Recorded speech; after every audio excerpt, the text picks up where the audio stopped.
দিল্লি পদযাত্রা করছে 2500 কিলোমিটার, যেটা পায়ে হেঁটে সম্পূর্ণ। সেই পদযাত্রা আমরা আমাদের ত্রিপুরা মথা যে একটা সংগঠন TCF, ত্রিপুরা সিটিজেন ফেডারেশন, ওই ত্রিপুরা সিটিজেন ফেডারেশন সেন্ট্রাল কমিটির জেনারেল সেক্রেটারি আমি, সেন্টু মিয়া আমার নাম।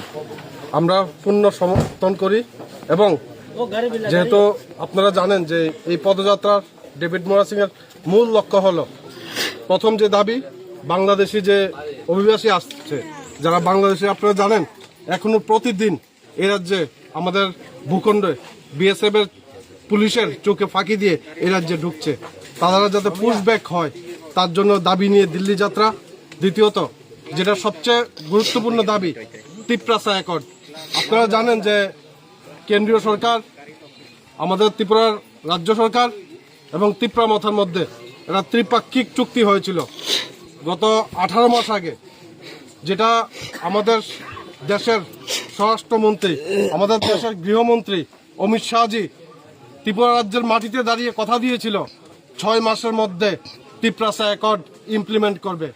কিন্তু আমরা দেখতে পাচ্ছি 6 মাস তো দূরে থাক, 1 বছর পেরিয়ে এখন 2 বছরের দ্বার ঘুরায়, এখনো ওই ইমপ্লিমেন্ট হয়নি।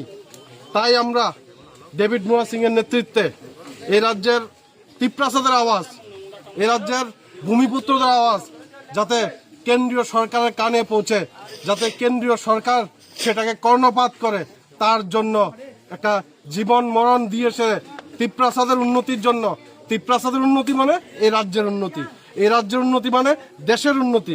ডেভিড রাজ্যের বিরুদ্ধে না, দেশের বিরুদ্ধে না, এই রাজ্যের উন্নতির জন্য। এই রাজ্যের যারা ত্রিপ্রাসারা, যারা প্রকৃত ভূমিপুত্র এই রাজ্যের, আপনারা সবাই জানেন এই রাজ্যটা রাজাদের ছিল, তারাই প্রকৃত ভূমিপুত্র। তাদের দাবি দেওয়া নিয়ে আজকে ডেভিড দিল্লি পদযাত্রা করছে।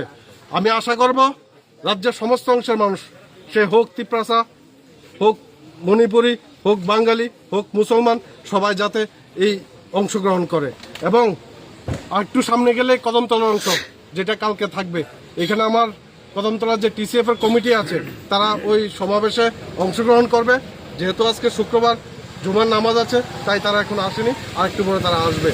আর আমরা এই ডেভিডের যে পায়ে হাঁটার যে আন্দোলন, তাকে আমরা সমর্থন করি পূর্ণভাবে, এবং আমরা চাই অতি সত্বর কেন্দ্রীয় সরকার যাতে ত্রিপ্রাসা অ্যাকর্ড যেটা, সেটা যাতে চুক্তি হয়, করে ইমপ্লিমেন্ট ইমিডিয়েট করে।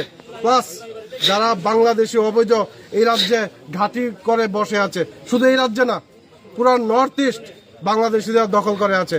যেটা অরূপদা বললো, আপনারা শুনলেন যে বাংলাদেশিরা আমাদের ভবিষ্যৎ কেড়ে নিচ্ছে, আমাদের পরবর্তী প্রজন্মের ভবিষ্যৎ বাংলাদেশে কেড়ে নিচ্ছে। আমাদের চাকরি বলুন, সমস্ত সুযোগ সুবিধা এখন বাংলাদেশিরা পাচ্ছে। আমরা যারা এই রাজ্যের, আপনারা যেমন ভূমিপুত্র, তেমনি আমরা যারা বাঙালি বলুন, মুসলমান বলুন, যারা এই রাজ্যের ভূমিপুত্র, আমরা বঞ্চিত শুধুমাত্র অবৈধ বাংলাদেশিদের কারণে। তাই কেন্দ্রীয় সরকারের নিকট আমরা আশা রাখব যাতে কোনো জাতির ভিত্তিতে না হয়ে সত্যিকারের যাতে বাংলাদেশি চিহ্নিত করে তাদের পুশব্যাক করা হয়, সেই আশা রাখবো আমরা। ধন্যবাদ।